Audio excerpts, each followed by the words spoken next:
Halo semua, mari kita lanjut topik berikutnya, yaitu analisis regresi kubik. Jangan lupa persiapkan Minitab-mu ya. Model di atas merupakan model regresi kubik. Untuk menduga koefisien B0 sampai B3 dapat menggunakan metode kuadrat terkecil yang dibantu dengan matriks berikut. Persamaan tersebut dapat diselesaikan dengan metode eliminasi dan metode Kramer. Nah, kita bisa juga menggunakan Minitab untuk menemukan koefisien B0 sampai B3. Sekarang kita akan belajar cara menggunakan Minitab untuk memahami analisis regresi kubik. Selesaikanlah contoh masalah berikut. Pak Budi memiliki toko buku barunya di sekitar Pasar Wilis. Pak Budi mencatat banyak pengunjung yang datang dengan banyak buku yang terjual setiap harinya selama 1 bulan. Bantulah Pak Budi menentukan model regresi yang sesuai antara banyak pengunjung yang datang dengan banyak buku yang terjual. Berikut data yang berhasil diperoleh.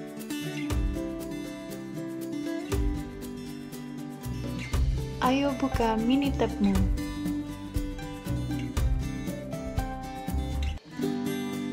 Nah, setelah kalian membuka Minitab, ketikkan data variabel X pengunjung pada C1, kolom C1, lalu ketikkan data variabel Y banyak penjualan pada kolom C2.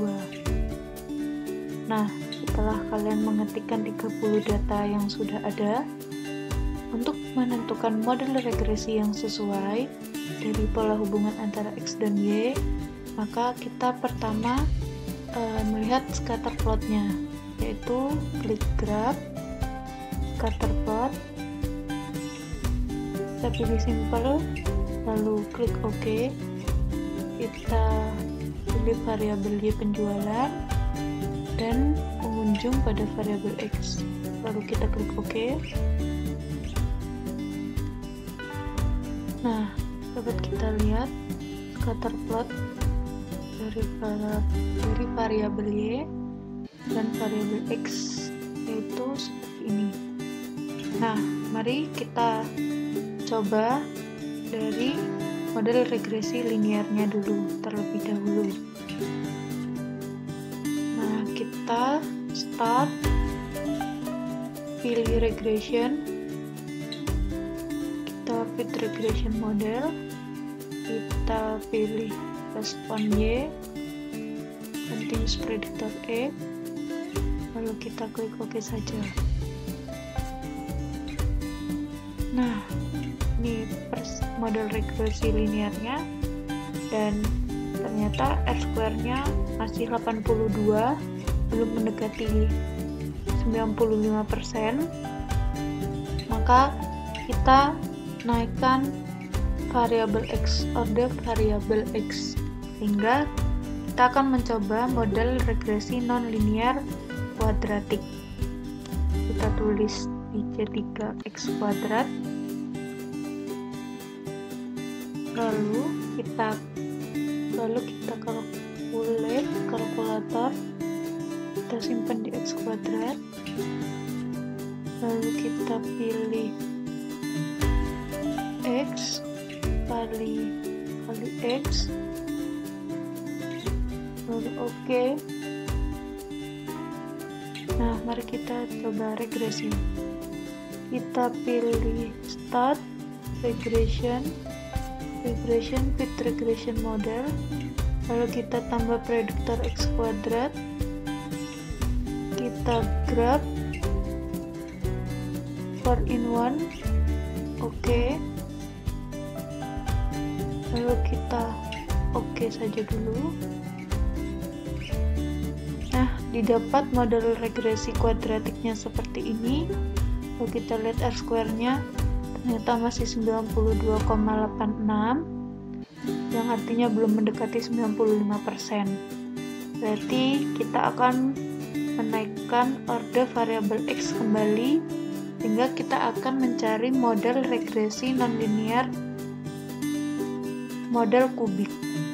Nah, kita ketikkan X pangkat 3 pada kolom C4, lalu kita kembali kalkulator, lalu kita simpan di X3, kita kalikan lagi variabel X-nya, pengunjung, lalu kita klik OK. Nah, setelah itu kita akan memulai regresinya. Klik Start, Regression, Fit Regression Model. Nah, kita tambah prediktor X pangkat 3. Nah, kita tampilkan juga storage dari fit residual, standar residual. Oke. Lalu kita klik OK. Nah, ini model regresi kubiknya. Lalu kita lihat R-square-nya, ternyata sudah mendekati 100%, yaitu 98,75. Karena R-square-nya telah mendekati 100%, maka selanjutnya kita akan menganalisa model regresi yang telah kita peroleh. Itu model regresi kubik ini. Maka yang pertama kita akan menguji model regresi ini dengan uji F. Nah, kita lihat analysis of variance-nya. Nah, di sini ternyata F hitungnya 686,14. Nah, kita bisa lihat p-value-nya 0,000, yang artinya kurang dari 0,05. Maka F hitung lebih dari F tabel. Artinya model regresi kubik yang kita peroleh signifikan. Dengan kata lain, data sangat mendukung adanya hubungan antara pengunjung dengan banyaknya penjualan buku. Nah, untuk selanjutnya kita akan menguji koefisien regresi yang ada. Nah, dengan uji T. Uji T kita bisa lihat pada bagian koefisien. Nah, kita lihat T hitungnya. Nah, selanjutnya p-value-nya kita lihat juga, ternyata kurang dari 0,05. Artinya variabel bebas berpengaruh terhadap variabel terikatnya. Variabel bebas yaitu pengunjung sangat berpengaruh terhadap variabel terikatnya, yaitu banyaknya penjualan setiap harinya. Selanjutnya yaitu uji asumsi analisis regresi. Yang pertama yaitu normal residual. Nah, untuk melihat normal residualnya kita bisa lihat di grafik 4-in-1, yaitu normal probability plot ini. Nah, untuk melihat p-value-nya kita bisa lihat stat, basic statistik, normality test. Nah, kita klik resi, kita beri nama uji normalitas residual, lalu kita klik OK.